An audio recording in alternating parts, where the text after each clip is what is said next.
श्री स्वामी समर्थ मंडळी.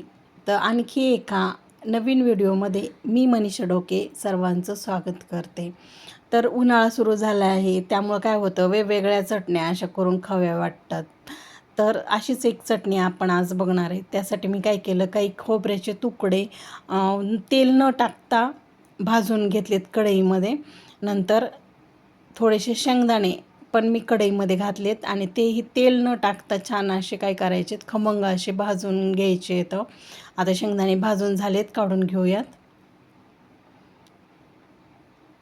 नंतर त्यामध्ये धने, पांढरे तीळ, जिरे आणि बडीशोप हे सर्व जिन्नस 2 चमचे आणि फक्त जिरे 1 चमचा घेतलेला आहे मी. आता हे सर्व जिन्नस बी काय करायचे, छान असे खमंग भाजून घ्यायचे आहेत.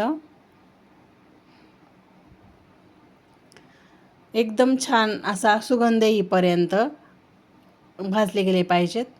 आता आपले सर्व जिन्नस इथं भाजले गेलेले आहेत. आपण आता काढून घेऊ. त्याच प्लेटीमध्ये काढून घ्यायचे ज्याच्यामध्ये खोबरं आणि शेंगदाणे आपण भाजून काढून घेतले होते त्याच्यामध्येच. नंतर त्याच कढईमध्ये मी काय केलं, 5-6 हिरव्या मिरच्या घेतलेल्या आहेत. त्या हिरव्या मिरच्या पण काय करायच्या, छान भाजून घ्यायच्या आहेत.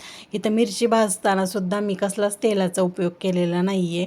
मिरची भाजून झाली आहे, आपण आता काढून घेऊयात. आता मिरची पण भाजून झाली. आता इथं काय केलं आहे मी, मुठभर पुदिना आणि मुठभर कोथिंबीर आणि काही कढीपत्त्याची पानं घेतलेले आहेत.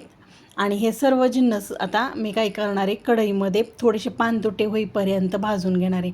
पुदिना पाहू शकतो तुम्ही कसं मस्त हिरवागार असा घेतलेला आहे, फ्रेश असा पुदिना घेतलेला आहे आणि तोही चांगल्या काड्यासहित घेतलेला आहे.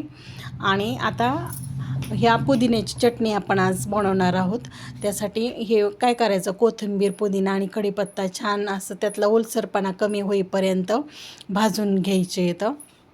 आता आपले पुदिना, कोथिंबीर आणि कढीपत्ता भाजून झाला आहे, काढून घेऊ.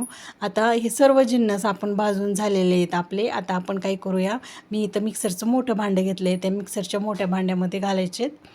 पुदिना, कोथिंबीर आणि कढीपत्ता अगोदर घातला आहे मी. नंतर हे भाजलेले सर्व जिन्नस त्याच्यामध्ये घालायचे.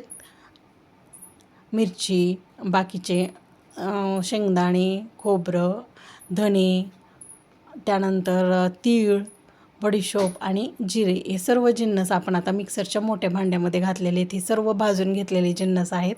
नंतर त्यामध्ये मी काय केलं, अद्रकचे काही तुकडे घातलेत. नंतर लसूण घातला आहे. 1 कुडी लसणाची मी सोलून घेतली होती, तेवढा लसूण मी त्याच्यामध्ये घातला आहे. नंतर चवीनुसार मीठ घालायचं आहे आणि हे मिक्सरला चांगलं ओबडधोबड असं वाटून घ्यायचं आहे. जास्त बारीकही करायचं नाही, ओबडधोबडच ही चटणी खायला छान लागते. आता हे पाहू शकतो तुम्ही कसं मी ओबडधोबडच मिक्सरला बारीक करून घेतले ते. तर अशा पद्धतीची पुदिन्याची चटणी या उन्हाळ्यात तुम्ही पण करून पहा. ही चटणी भाकरीबरोबर, चपातीसोबत किंवा ब्रेडबरोबर सुद्धा खाऊ शकता. बाय.